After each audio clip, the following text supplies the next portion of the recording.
Llegué 15 minutos antes. Era una costumbre que nunca perdí, aunque empezara a notar que mi presencia no era precisamente bienvenida. El comedor estaba a medio montar con serpentinas aún enrolladas en el aparador y menús de catering desparramados sobre la mesa. Jimena levantó la vista de su laptop al escuchar la puerta. «Oh», dijo, sin entusiasmo, «ya llegaste». Sonreí de todos modos. Pensé en ayudar con los últimos detalles. Traje el vino que le gusta a Emilio, un Pinot Noir de Valle de Guadalupe. No lo tomó. Solo miró la etiqueta como si fuera algo extraño. Luego, con un clic en el trackpad, cerró la laptop, se recargó en la silla y cruzó los brazos. «Justo queríamos hablar contigo». Mi estómago se apretó, pero me quedé quieta. «Está bien». Jimena se levantó y rodeó la mesa como jefa a punto de dar una evaluación. No disimuló la satisfacción en su voz. «Todos estamos de acuerdo, es mejor que no vengas a la fiesta de Emilio». El silencio cayó como polvo. Parpadeé insegura de haber oído bien. «Perdón», dije bajito, «no estás invitada. Emilio ha estado muy estresado. Y la verdad, tu energía crea tensión. Queremos mantener las cosas positivas». Sus palabras eran precisas, pulidas, como si las hubiera ensayado frente al espejo. Miré hacia el pasillo esperando que Emilio apareciera y lo tomara como una broma pesada. Pero no lo hizo. Y caí en cuenta, estaba en casa. Había visto su coche en la entrada. Tragué el nudo en la garganta. «Él sabe que estás diciendo esto», Jimena arqueó una ceja. «Él está de acuerdo. Todos lo estamos». Ese todos fue el puñal.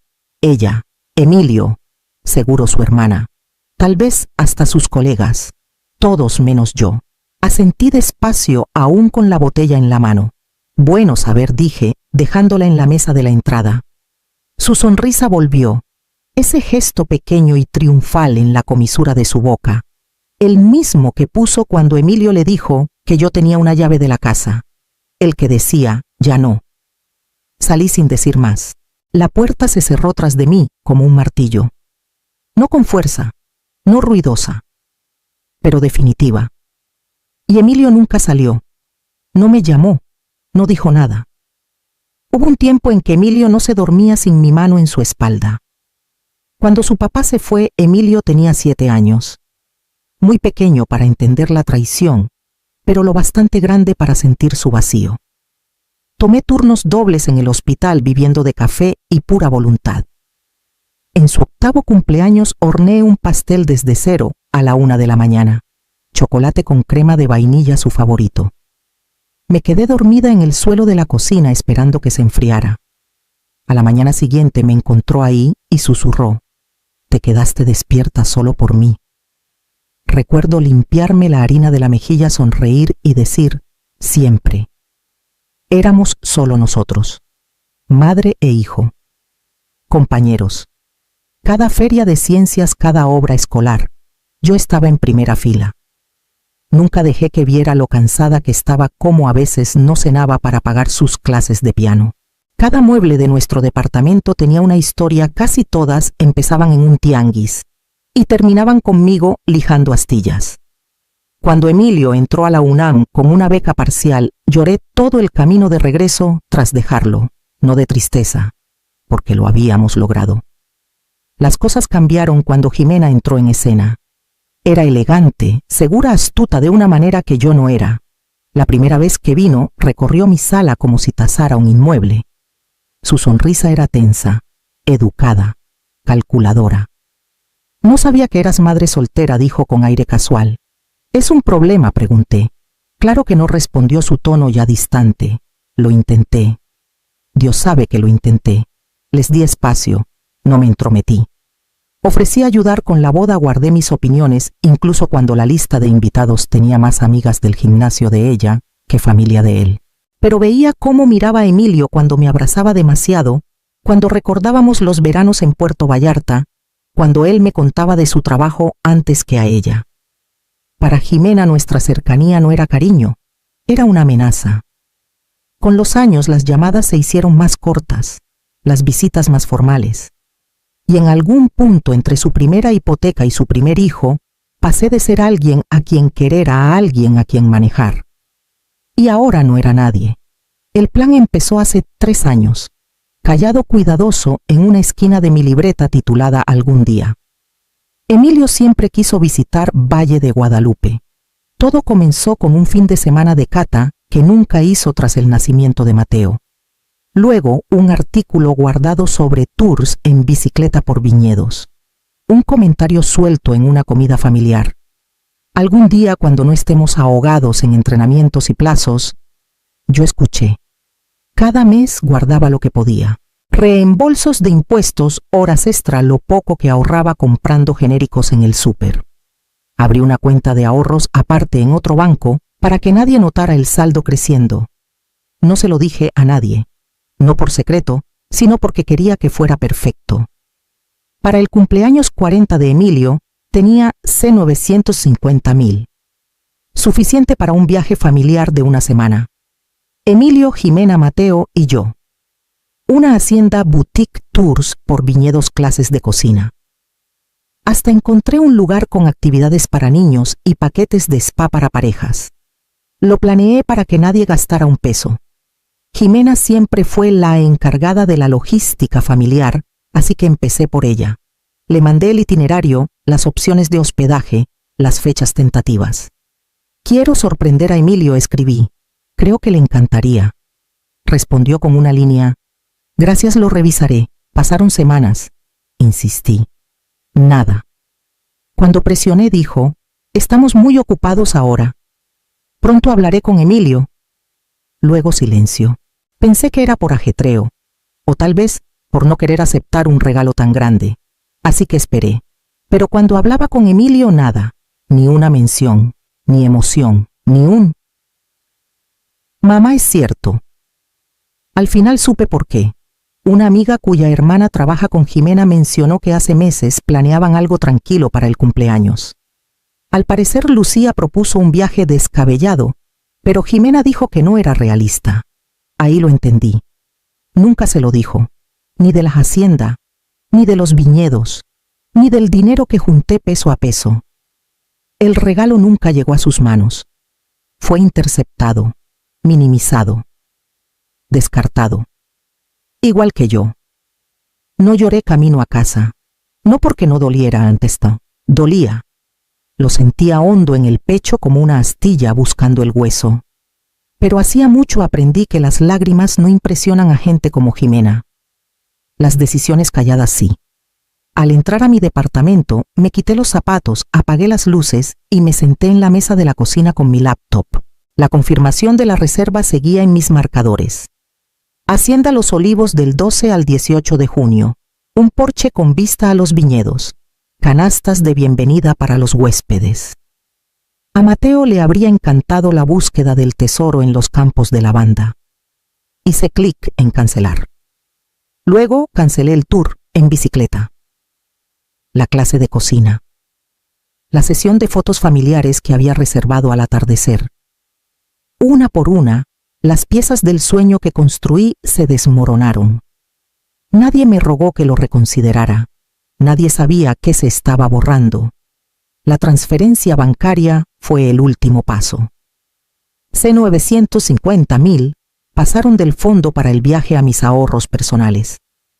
Miré el número un buen rato. Más dinero del que jamás había juntado. Ni un peso había sido para mí. Hasta ahora. El clic final se sintió ligero. No triunfal, no vengativo, solo terminado. Luego bloqueé a Jimena. No por rencor, por necesidad. Había pasado demasiado tiempo dejando que ella dictara los términos de mi presencia. Eso se acabó. No fue hasta casi medianoche que mi celular se iluminó con un nombre inesperado. Mateo. Un mensaje. Una línea. Abue, ¿por qué no vienes? Papá dice que no quieres. Me quedé muy quieta. Mi pulgar rozó el botón de responder, pero se detuvo. Porque la verdad no era sencilla. Porque no sabía qué versión le habían contado a Emilio. Porque no estaba lista para explicarle a un niño de 10 años que los adultos a veces mienten, a propósito, y con una sonrisa. Que a veces el amor no basta para seguir invitada. Pero una cosa, sabía Mateo, no merecía mi silencio. No de mí. Así que escribí. Siempre quiero pequeño, solo que no me invitaron. Puse el celular boca abajo y dejé que el silencio hablara por sí solo. No dormí esa noche. El mensaje de Mateo pesaba en mi pecho como una losa que no podía mover. Mis dedos temblaban sobre el contacto de Emilio. No lo había llamado directamente en meses. No porque no pudiera, porque me habían entrenado a no hacerlo. Jimena siempre era la que agendaba las charlas, la que filtraba el estrés. Pero no esa noche. Toqué llamar. 3 timbres. Mamá. Su voz era casual, distraída, como si acabara de salir de una junta. Emilio. ¿Tienes un minuto, ¿Sí? Todo bien, dudé. Luego fui al grano. ¿Sabías que había planeado un viaje para tu cumpleaños? Silencio. ¿Qué un viaje? A Valle de Guadalupe. Le mandé todo a Jimena hace meses. Hospedaje, tours, actividades para Mateo. Pagué todo, más silencio. Luego, no sabía nada de eso. Aferré el borde de la mesa. Ella no te dijo, sonaba atónito. No. Me dijo que no querías venir a la fiesta, que estaba siendo difícil otra vez. Difícil. Exhalé despacio. Emilio, estuve ahorrando para esto años. Ese dinero, ese viaje, no era solo unas vacaciones, era un regalo. Hubo una pausa larga. Lo escuché caminar, cerrar una puerta. Su voz bajó. Mamá, ¿qué viaje? Ahí lo supe. No solo había mirado para otro lado, realmente lo habían mantenido en la oscuridad. Lo cancelé todo anoche, dije, suavemente. Pensé que lo sabías. Pensé que habías elegido no decir nada. No lo sabía, susurró. Su voz se quebró, áspera y pequeña. No lo sabía, mamá. Una parte de mí quería gritar. Otra, una que no esperaba, solo se sentía cansada. La bloqueé, admití. No podía seguir así. No la defendió. No intentó explicar. Solo dijo, déjame devolverte la llamada. Por favor. Y cuando colgué por fin dejé que las lágrimas cayeran. No por el dinero, no por la fiesta, sino por los años entre nosotros que nos habían robado sin que ninguno lo notara. Emilio mandó un mensaje a la mañana siguiente. 5 palabras. ¿Podemos hablar? Solo nosotros. Nos encontramos en la biblioteca pública del centro, en una de esas salas de estudio con paredes de vidrio y luces demasiado brillantes. Mateo vino también. Emilio dijo que insistió. Trajo un cuaderno de dibujo y se sentó en el suelo garabateando naves espaciales, mientras nosotros estábamos en la mesa, como si nuestra charla no pudiera alcanzarlo ahí abajo. Emilio parecía 10 años mayor que la última vez. Mandíbula tensa, ojos sombreados, voz baja. Nunca me dijo, afirmó, ni una sola cosa. Asentí. Lo sé. Revisé su correo. Borró todo lo que enviaste del viaje. Le dijo a mi asistente que no agendara nada para junio. Dijo que nos quedaríamos en Tijuana. Hizo una pausa, su voz quebrándose. No tenía idea, mamá. Nos quedamos en silencio un momento, no enojados, solo destrozados. Y el vino preguntó suavemente, ¿el que trajiste? Lo dejé en la entrada, dije. ¿Lo encontraste? Negó con la cabeza. Lo tiró por el drenaje. Mi pecho ardió. Dijo que estabas intentando meterte otra vez, que era mejor mantener las cosas simples este año. Me incliné, codos en la mesa. Emilio, ¿tú crees eso? ¿Que yo soy el problema aquí? No respondió. En cambio miró a Mateo. Peque dijo con suavidad. ¿Quieres ir a ver el acuario del vestíbulo un ratito? Mateo levantó la vista. Ya lo vi. Solo hay 3 peces. Luego, sin aviso, añadió. Siempre se enoja cuando hablamos de ti. Las palabras cayeron como ladrillo rompiendo un vidrio. Emilio se quedó inmóvil. Que Mateo se encogió de hombros como si no fuera novedad. Dice que la abue complica las cosas, que ocupa espacio. Me acerqué a él. Cariño, siempre puedes hablar de mí. Siempre. Asintió. Lo sé. Solo no quiero que grite. Emilio se llevó las manos a la cabeza. Ese fue el momento. No los correos borrados, no la botella tirada, ni siquiera el viaje cancelado. Fue un niño sentado callado en la esquina de la verdad quien hizo que la guerra tras nuestras puertas fuera innegable. Y por fin imposible de ignorar. Emilio se mudó ese fin de semana. Sin gritos, solo una llamada breve. Necesito espacio, también para Mateo. 3 días después, Jimena apareció en mi puerta con ojos encendidos. ¿De verdad crees que ganaste?, dijo, entrando sin esperar permiso. Se fue. Y es por tu culpa. No respondí. Solo cerré la puerta con suavidad tras ella. Llevas años manipulándolo, espetó. Actúas como madre inocente, pero lo haces sentir como niño. Como si yo fuera la intrusa. La miré tranquila. Nunca intenté quitártelo. Pero tú te esforzaste mucho por quitármelo a mí. Su mandíbula se tensó. ¿Crees que eres la víctima? No dije. Creo que estoy cansada. Parpadeó desconcertada. Cuando pregunté, empezaste a verme como amenaza en lugar de familia. Por un segundo no dijo nada. Su boca se abrió, luego se cerró. Algo en su expresión se resquebrajó. Apenas. No tienes que quererme, dije, pero no puedes borrarme. Jimena se quedó inmóvil, brazos cruzados, ojos inquietos, como si hubiera perdido el control de la historia y no supiera en qué página estaba. Sin decir más, giró y salió. Esta vez no la seguí. No expliqué, solo puse el seguro, no por enojo, por liberación. No reprogramé el viaje de inmediato. Por semanas dejé que el silencio se asentara, que Emilio respirara, que yo llorara lo que se había perdido. Luego, una tarde sin anuncio, abrí mi laptop y empecé de nuevo. Nada de haciendas lujosas esta vez, ni itinerarios para niños. Solo 2 boletos, 2 noches en un pequeño hostal en Valle de Guadalupe y un coche rentado. Cuando le envié los detalles a Emilio, fui directa. Sigue siendo tuyo si quieres, solo nosotros. Llamó 10 minutos después. ¿Estás segura? Nunca estuve más segura. Volamos 2 semanas después sin camisas combinadas ni fotos familiares grandes. Solo jeans, chamarras y una lista escrita a mano de lugares que no vimos antes. Al llegar el aire, olía a romero y tierra caliente. La primera noche nos sentamos en el porche con vista a un viñedo al atardecer. Serví 2 copas de vino de la botella que dejaron en la habitación. Emilio me miró con ojos suaves. Perdón, dijo, por no verlo antes. Negué con la cabeza. No se trataba del viaje. No quería impresionarte. Solo quería darte algo antes de que la vida te dijera que era tarde. Levantó su copa. Por empezar de nuevo, choqué la mía con la suya. Por recordar quiénes somos, cuando nadie nos interrumpe. No dijimos mucho después, no hacía falta. La mañana que empacamos para regresar de Valle de Guadalupe, una carta me esperaba en el buzón de casa. Emilio debió haber reenviado el correo desde su renta. Estaba escrita con letra torcida, los bordes manchados. Adentro, una hoja de cuaderno doblada.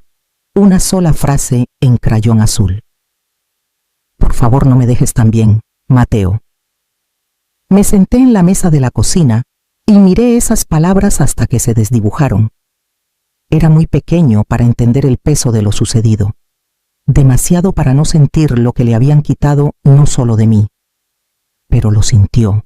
Esa noche imprimí una copia del itinerario reprogramado, fotos del viñedo, el porche del hostal, el camino que caminamos juntos.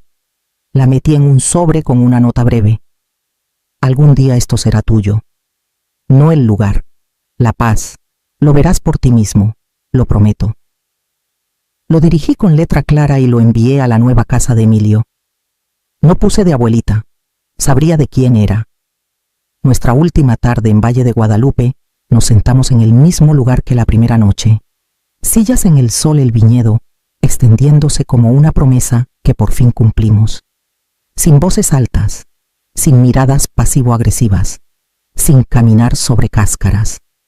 Solo el ritmo tranquilo de 2 personas reapriendo a estar juntas sin armaduras. Emilio giró su copa, viendo la luz en el tinto. Ella decía que te irías, que un día te cansarías y desaparecerías. Lo miré mi alma entre el dolor y la paz. Se equivocaba, añadió, y qué bueno que así fue. No respondí de inmediato. Solo estiré la mano sobre la mesa y la puse sobre la suya. Ese asiento a mi lado siempre fue suyo. Ella pudo haber intentado ocuparlo con murmullos y control, pero un amor como el nuestro no se va. Espera. A veces callado, a veces por años, pero espera.